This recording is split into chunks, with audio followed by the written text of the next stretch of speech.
La obesidad, como lo decíamos, catalogado por la Organización Mundial de la Salud como una de las grandes pandemias del mundo, justamente responsable de muchas de las patologías que afectan a nuestro organismo, desde patologías cardíacas, de igual manera cómo nos sentimos y nos vemos ante el mundo, más allá de lo físico. Justamente hoy nos acompaña el doctor Oduardo León Ponte, cirujano bariátrico y cirujano laparoscópico, para hablar sobre este tema. Un gusto recibirlo. Encantado. Bienvenido. Gracias por la invitación. Gracias y por encantado de estar en tu acompañarnos. estudio. Bueno, veíamos un estudio que incluso se ha hecho en Estados Unidos que indica de que la grasa abdominal localizada podría ser responsable de inflamación incluso en nuestro cerebro. Por eso decía que no solamente está afectando patologías como la cardiovascular, que es la que asociamos como de repente más comúnmente, pero ya hasta el cerebro se está afectando o ya hay evidencias de eso. Es así. Fíjate, en el organismo existen dos tipos de grasa, la grasa periférica y la grasa central. En ese sentido, pudieras identificar varios tipos de obesidad a esos individuos que tienen una circunferencia abdominal prominente y aquellos que no, que por lo contrario son obesos universales. Esos individuos que tienen una grasa abdominal periférica, esa es lo que se llama la grasa parda. Es la grasa central, es la grasa mala, la grasa que transmite partículas inflamatorias que, como tú bien has dicho, no solamente inflaman al cerebro, le producen además un gradiente de esfuerzo adicional a todo nuestro sistema cardiovascular. Por supuesto, vemos entonces cómo incluso puede tapar nuestras arterias, puede generar diferentes reacciones en nuestro organismo, una trombosis que puede ser responsable incluso de un paro cardíaco, de una enfermedad fulminante en nuestro organismo. Entonces, no solamente cómo nos vemos, porque sabemos que en el mundo hay estándares de belleza, pero no es el tema del día de hoy. No lo estamos viendo en el entorno de la belleza, sino en la salud, y esto es importante. Muchas veces vemos cómo las personas se abocan a hacer diferentes tipos de dietas restrictivas e incluso acuden a internet para poder hacer uso de algunas técnicas que a veces decimos, pero es que no les están funcionando. ¿Pero por qué no funciona? Agarrar una receta, por ejemplo, de internet o una dieta y decir, la voy a hacer para bajar de peso. Sí, bueno, mira, lo primero que hay que tener en consideración es que el internet es muy bueno, pero también puede ser muy, muy malo. Hacer una dieta no es como soplar y hacer botellas. La dieta es un saco hecho a la medida, me explico. La dieta se diseña para cada individuo en particular. De manera que la dieta que le funcionó al amigo no es necesariamente la dieta que me va a funcionar a mí. Igualmente, las dietas no tienen una vigencia infinita. La dieta de hoy no es la dieta de mañana ni la del mes que viene. El organismo va haciendo sus cambios y en esos cambios va buscando las alternativas y las maneras de bypassear, de truquear a esta dieta. Esa es la defensa natural del organismo. Ni tampoco mis condiciones de salud son las mismas de repente a las de usted. Entonces eso hay que verlo. Por ejemplo, Marcial Rosales nos dice, ayunar, la mejor dieta saludable para los órganos y sangre y el corazón. ¿Qué tan cierto o qué tan falso es esta afirmación? Fíjate, lo único cierto del ayuno es que el verdadero ayuno beneficioso para la salud es comer poco.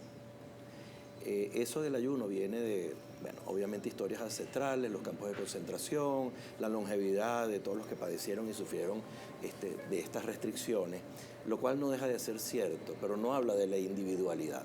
Claro. Y no es generalizable a la población internacional ni a la población mundial. De manera tal que el ayuno no necesariamente es adecuado para todo el mundo.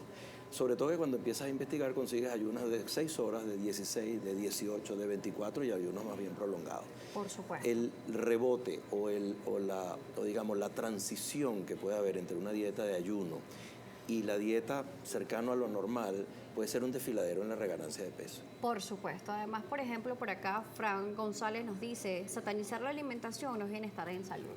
No estamos satanizando la alimentación e incluso hay que tomar en cuenta de que el sobrepeso y la obesidad no solamente está ligado a la alimentación, hay otros factores endocrinos, orgánicos e incluso de hábitos de calidad de vida que favorecen o no la aparición de estas grasas, ¿no? Sí, hay que tratar de no confundir entre comer mucho, comer abundante, comer mal y comer poco. Hay que comer adecuadamente.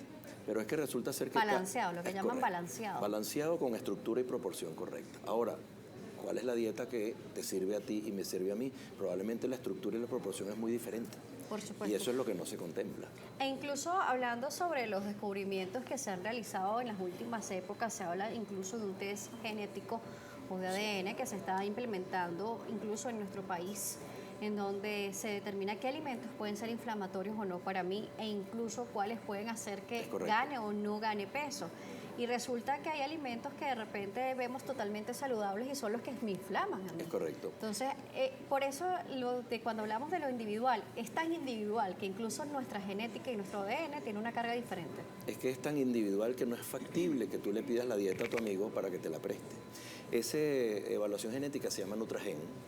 Es un producto español, se procesa en España, de hecho la muestra se manda a España. Sí. Y a la vuelta de un tiempo obtenemos un volumen de información importante que nos dice, como tú bien has señalado, cuáles son aquellos alimentos que se absorben más, los que no se absorben, los que se absorben mal, a los cuales nosotros rechazamos, aquellos que tienen una afinidad espectacular y que verdaderamente no son adecuados, y en general te permite decir cuáles son los renglones alimentarios que yo debo, digamos, prevalecer y cuáles son los que debo restringir. Por supuesto, además tomando en cuenta cuáles son algunas patologías de base que podamos tener en nuestro organismo.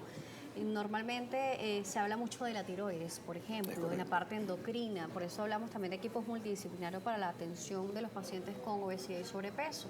Pero hay una serie de estudios o exámenes que son sumamente importantes, fundamentales, para saber cómo está nuestro organismo y cómo va a responder o reaccionar a ciertas situaciones, ¿no? Es correcto, fíjate, la tiroides es la enfermedad oculta que es la gran traicionera. Un individuo llega, se opera con un criterio correcto y con una indicación formal de cirugía, pero resulta que en su proceso no pierde peso. No se evaluó correctamente la tiroides. La evaluación metabólica es indispensable para poder etiquetar y catalogar. Eso es lo que se llama la evaluación de calificación y riesgo, que en obesidad y sobrepeso existen todas las fórmulas de tratamiento, las médicas, las mínimamente invasivas y las quirúrgicas. Si un paciente obtiene alguna recomendación de algún médico de un procedimiento o un tratamiento sin haber hecho la evaluación previa, eso no va a buen destino. Por supuesto, porque por acá nos están diciendo que no solamente es el abordaje quirúrgico y justamente de eso lo decíamos al principio, incluso el doctor Joao nos dice, no solo es la intervención quirúrgica también, sino muy bien es importante la dieta postoperatoria. Pero bueno, ahorita cuando entremos en el proceso quirúrgico vamos a ver ese punto. De igual manera, es importante la evaluación porque también se ha determinado que muchas personas incluso tienen mayor aumento de volumen o peso en su organismo con el estrés, con el cortisol. Entonces son como muchos elementos a evaluar, no solamente que llega a la consulta, me pese y me mida, ¿no?